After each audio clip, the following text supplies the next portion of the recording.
Assalamualaikum warahmatullahi wabarakatuh. Dalam video ini akan dibahas mengenai pembahasan UAS, persiapan UAS, statistika inversi ya. Nah, sebelumnya saya mohon maaf kalau ada suara orang goreng-goreng, karena ini jamnya mau sahur. Nah, sebenarnya yang saya lihat itu statistika inversi untuk D3 ini materinya lebih banyak daripada D4. Kalau D4 itu terbagi UTS dan UAS, kalau di D3 ini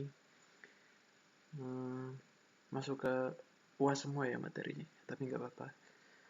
Kita bahas saja dari nomor yang pertama, yaitu kalau nggak salah ini mengenai sifat-sifat penduga dulu ya, penduga dan sifat-sifat estimator. Nah, ini misalkan ada peubah acak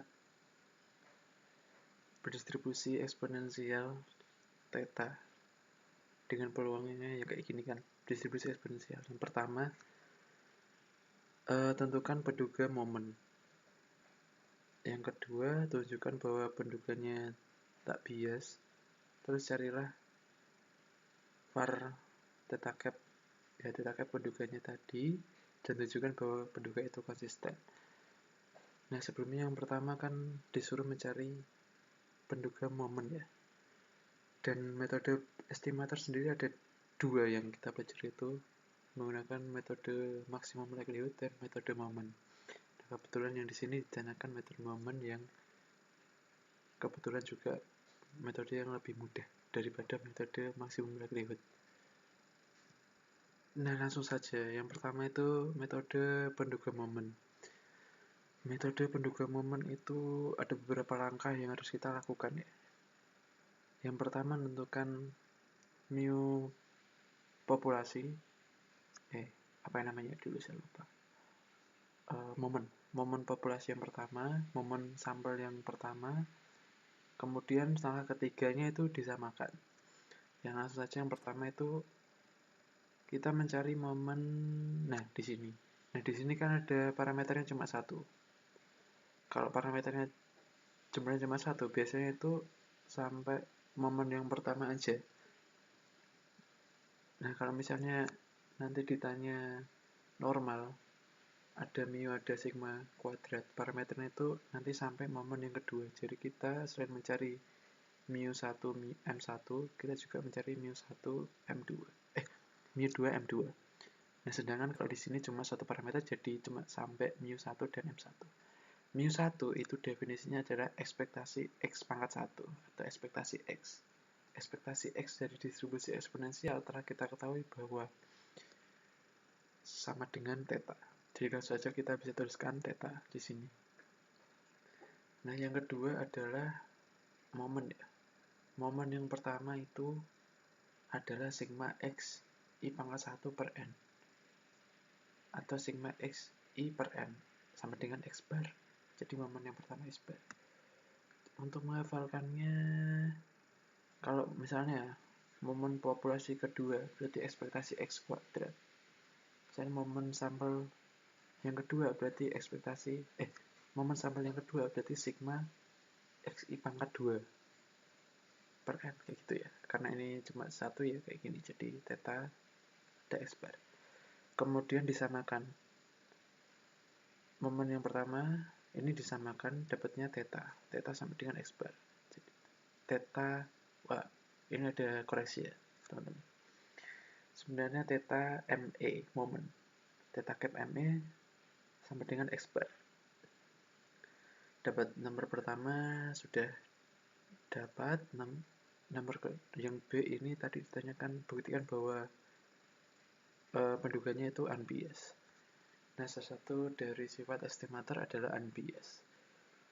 Unbiased itu dikatakan unbiased ketika ekspektasi theta cap-nya sampai dengan theta.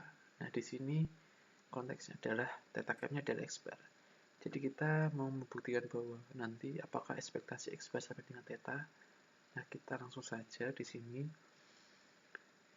dapat kita uraikan x bar-nya sama dengan sigma xi per n. Nah, karena rumus sifat ekspektasi bisa masuk ke dalam, jadi ini jadi n theta. depannya super n nya keluar, super n kali n theta dapatnya theta. Nah, karena theta, ekspektasi theta cap sama dengan theta, makanya dapat disimpulkan bahwa dia itu unbiased. Nah, nomor 3 tadi ditanyakan mengenai apakah pendugaannya konsisten. Nah, kan kita dapat theta cap-nya itu tadi X bar. Sifat selain unbiased itu adalah konsisten.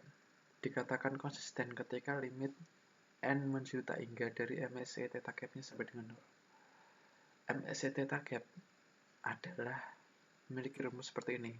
Varian theta cap plus bias. Ini namanya bias. Bias kuadrat. Bias adalah ekspektasi theta cap min theta. Karena dikuadratkan ya dikuadratkan. Berarti langsung saja kita masukkan variansi theta cap-nya, variasi X bar. Di sini ada X bar min theta kuadrat. Nah, ini kan sampel X bar. Itu sama dengan var X per N.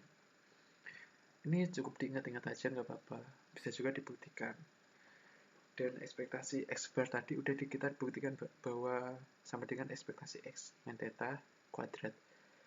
Variansi X sama dengan theta kalau distribusi point, distribusi eksponensial. Jadi kita langsung saja masukkan theta. Theta per N plus ekspektasi X-nya juga theta. Theta min theta. 0. 0 kuadrat 0. Jadi tinggal theta per N. Langsung saja kita masukkan ke rumusnya. Berarti limit N tak hingga MSE theta cap limit N tak hingga theta per N. Theta per N saat N-nya menuju tak hingga itu sama dengan 0. Nah, karena sama dengan 0 sifatnya tadi, berarti theta cap-nya konsisten. Dapat nomor 1 udah selesai. Nah, kita masuk nomor 2 yaitu ini misalnya X1 sampai Xn ini sebenarnya normal ya. Nah, ditanya yang A, penduga MLE atau maksimum likelihood bagi mu. Yang kedua, apakah mu ini merupakan UMView? Tunjukkan. Oke, langsung aja kita bisa lihat membahas. Di masing-masing metode estimator ini kan ada langkah-langkahnya. Begitu juga di MLE ini, maximum likelihood. Ini terdiri untuk mencari estimatornya itu harus melewati langkah-langkah. Seperti yang pertama, kita harus menentukan fungsi likelihood dari ininya, parameternya. Dimana fungsi likelihood join dari fx-nya. Karena ini independen, makanya dapat dikali-kalikan gini. Jadi dapat diketahui bahwa fungsi sebarannya kayak gini. Jadi ketika ini ada pi-nya, perkaliannya, karena ini bawah, jadi ini pangkat n. Terus eksponensial kalau dikali-kali jadi sigma. Nah, dapatnya seperti ini. Ini itu langkah pertama. Langkah kedua adalah kita harus memfungsilankan dari likelihood mu-nya. Fungsilannya karena ini di bawah ya, jadi ini minus. Karena ini atas, kan eksponensial lihat ininya sendiri. Jadi ini ada minusnya ya, cuma nggak kelihatan apa gimana. Oh iya, karena sangat nempel ini. Ini ada minusnya. Kemudian udah dapat ini lennya, fungsi lennya kayak gini ya. Terus yang langkah ketiga yaitu menurunkan terhadap mu.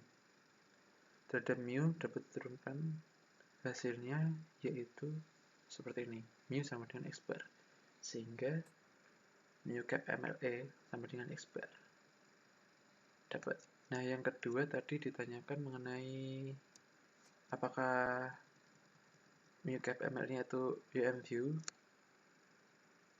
Nah,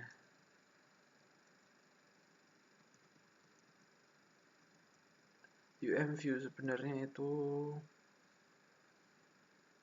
ada dua ya, kalau nggak salah ya. Ini kurang lengkap sih. Harus dibuktikan bahwa itu unbiased. Harusnya ini karena sama-sama X bar, ekspektasi X bar itu ekspektasi X. Jadi pertama unbiased. Terus ditunjukkan bahwa itu efisien. Efisien itu kalau CRLB-nya kurang dari variannya. Baru kalau memenuhi unbiased dan efisien, maka dikatakan UMView. Tapi nggak apa-apa. Ini yang unbiased nanti bisa dicari sendiri. Ini pembuktian yang efisien. Nah, untuk menentukan sifat ini efisien kan ini ada CRLB kurang dari sama dengan var mu cap. Pertama kita harus mencari CRLB. CRLB ini membutuhkan fungsi I mu dulu. I mu ini adalah dari ini ekspektasi dari turunan ln fx kuadrat. Jadi kalau kita lihat di sini awalnya kita harus mencari ln fx-nya. Ln fx-nya kita dapatkan seperti ini. Nggak usah difungsikan, fungsi reduce kan. Ini langsung fx-nya saja. Ln fx berarti dapatnya seperti ini. Karena ini awalnya di bawah tadi ya, seper sigma akar 2pi, jadinya minus ln sigma akar 2pi. Dikurangi ini. Karena awalnya eksponensial dilenkan jadi hilang itunya, eksponensialnya. Terus dapat diuraikan, dapatnya seperti ini. Nah, langkah selanjutnya yaitu menurunkan terhadap mu. Ternyata dapat seperti ini. Terus ini dikuadratkan, diekspektasikan. Nah, lalu kita bisa lanjut ke sini, jadi ekspektasi ini karena sigma kuadratnya konstanta, jadi sigma pangkat 4 keluar sigma pangkat 4-nya, ekspektasi x min mu kuadrat. Ekspektasi x min mu kuadrat sama dengan varian x. Nah, var x adalah sigma kuadrat, jadi dapatnya I-nya itu seper sigma kuadrat. Nah, CRLB-nya rumusnya itu seper n I mu, seper n dikali seper sigma kuadrat, sama dengan sigma kuadrat per n. Nah, kemudian kalau udah dapat CRLB-nya, dicari varian mu cap-nya. Mu cap-nya tadi apa? ML-nya dapatkan S bar, berarti varian X bar adalah var X per N. Jadi sigma kuadrat per N. Jadi setelah dibandingkan CRLB dengan variannya, oh ya ini ada keterangannya sih. Udah, sip. Ini berarti ini kurang dari ini, sama dengan berarti kesimpulannya karena memenuhi dua kondisi, jadinya dia dapat disimpulkan bahwa mu cap-nya UMV. Kita lanjut ke soal yang nomor 3, yaitu mengenai kuantitas pivot. Nah, misalkan X1 sampai X10, jadi N yang 10 ya, berdistribusi eksponensial theta. Nah, turunkan 95% selang kepercayaan untuk theta menggunakan metode kuantitas pivot. Nah ini dikasih petunjuk ya. Ini kuantitas pivotnya udah disediakan seperti ini. Sip. Nah, tadi kan disediakan kuantitas pivotnya itu 2n x bar min per theta, itu distribusinya ke square 2n. Jadi misalnya kalau disuruh membuktikan apakah ini kuantitas pivot, ada dua caranya, yaitu melihat apakah dia fungsi terhadap theta yang pertama. Terus yang kedua, apakah distribusinya tidak bergantung pada theta. Nah itu, kalau dua syarat itu memenuhi, bahwa dia dikatakan kuantitas pivot. Karena ini nggak ditanyakan ya kayaknya ya, makanya langsung aja. Jadinya kita bisa masuk seperti ini. Karena diketahui 95%, pastinya sebuah selang ya. Kalau dalamnya 95% berarti kanan kirinya, ujung-ujungnya itu terbagi menjadi 2, jadi 2,5%, 2,5%. Nah, 25,% yang atas, 2,5% yang atas itu K square 1 min alpha per 2, 2n. Sedangkan yang kirinya itu daerah titiknya K square alpha per 2, 2n. Dan yang tengahnya ya distribusi yang itu. Nah, di sini teman-teman yang dikatakan kuantitas pivot itu gunanya untuk mencari theta ya. Ya harus memiliki suatu distribusi yang kita ketahui, seperti chi-square pada soal di sini. Nah, kita masukkan diketahui n-nya 10, 2 kali 10 per theta. X-bar-nya diketahui nggak? Ternyata nggak diketahui. Nah, tujuannya kan tadi kuantitas pivot untuk mengestimasi parameter. Nah, parameternya theta. Karena ini tetanya di bawah, makanya ini dibalik. Jadinya seperti ini. Peluang 20 X-bar per chi-square 1 min alpha per 2 2n theta. Ini sampai 20 X-bar per chi-square alpha per 2 2n. Jadi udah kayak gini aja, estimasi interval untuk kepercayaan untuk 95% adalah ini sampai ini gitu. Ini udah benar. Itu teman-teman. Biasanya kuantitas pivot itu yang keluar yang ingat mestat aja sih. Misalnya di atau stat test itu kayak misalnya normal, kuantitas pivotnya ya X bar min mu per sigma per akar n. Nah, itu ya kuantitas pivotnya ya kayak gitu. Misalnya apalagi ya, yang untuk variance itu n-1 s kuadrat per sigma, distribusinya kan chi-square. Pokoknya punya distribusi ya. Tadi yang S bar min mu per sigma per akar n, distribusinya kan normal. Nah, normal. Makanya bisa dicari estimasi intervalnya kayak gitu. F juga bisa, misalnya untuk perbandingan itu ya, variance. Nah, untuk perbandingan proporsi juga bisa. Nah, lanjut saja kita ke nomor 4. Nomor 4 misalnya X1 sampai X25 ini distribusinya normal dengan parameternya mu dan sigma kuadratnya 4. Yang A, carilah UMPCR untuk hipotesis mu sama dengan 12 versus hipotesis mu lebih dari 12. Nah, ini kan UMP karena dia komposit satu arah. Nah, misalnya ini hipotesis sederhana, dia namanya MP aja, most powerful. Yang kedua, ini diketahui datanya kayak gini, X-barnya 13, S kuadratnya 16, alpha 0,05. Tentukan nilai beta. Nah, beta. Rumus beta kita harus ingat juga di saat mu-nya 12,75. Tadi yang soal yang A disuruh nyari UMPCR. UMPCR ya daerah kritisnya. Nah, kalau ada pertanyaan tes-tes gitu, MPTS atau LRTS, itu intinya nyari daerah kritis. Nah, daerah kritis itu menggunakan lemma Neyman-Pearson. Dimana kalau di sini kan apa ya? Komposisi satu arah. Berarti L theta L mu 0 per L mu 1. Nah, mu 1-nya karena berhubung nilainya banyak, berupa selang, ditulis mu 1 tetap. Nah, mu 0-nya diganti 12. Nah, ini bisa diselesaikan dengan menguraikannya. Itu nanti didapatkan statistik X-bar di sini. Jadinya X-bar. Jadi yang sebelah kanan dimisahkan ke aksen. Jadi X-bar mana tadi?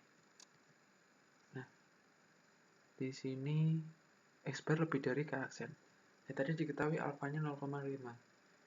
Alfa 0,5 ini digunakan untuk mencari K aksennya. Nah, daerah kritisnya karena berhubung di sebelah kanan, jadi lebih dari sama dengan gini. Ini menyesuaikan ini sih, perubahan tanda yang ada di sini. Jadi teman-teman harus teliti dalam memasukkan tanda-tandanya. Karena ini dibagi minus. Ini kan ke kanan, terus ini dibagi minus, makanya tandanya berubah. Nah, oleh karena itu tandanya lebih dari sama dengan. Jadi di sini ada 0,05. Jadinya ya ralat ya, ini harusnya K aksen. Dapat K aksennya. Nah, ini kita harus melihat bahwa di 0,05 itu Z-nya adalah 1,645. Ini menggunakan tabel kanan ya kayaknya ya. Anda yang buat ya. 1,645. Terus dapat K aksennya 13,316. Nggak apa-apa. Nah, dapat daerah kritisnya UMPCR-nya berarti X, ini harusnya X bar lebih dari sama dengan 13,316. Artinya apa? Tolak H0 saat X barnya lebih dari 13,36. Untuk yang B tadi ditanyakan beta. Ditanyakan beta saat mu-nya ini. Jadi harus kita ingat adalah definisi alfa, beta, terus kuasa uji. Kalau alfa kan peluang in RR diketahui H0-nya benar. Kalau beta peluang not in RR diketahui H1-nya benar.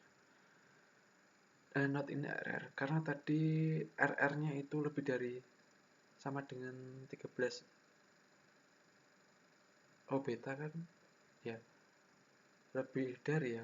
Berarti ini kurang dari. Yang dipakai adalah X bar-nya. X bar kurang dari 13. Diketahui mu-nya yang ada pada soal 4B. Disediakan biasanya kalau H1 gini.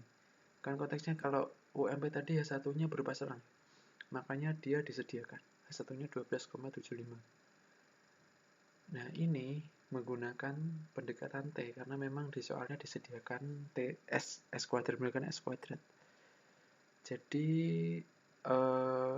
transformasi ini itu distribusinya T pada saat N-1 24 karena N-nya 25 maka T 24.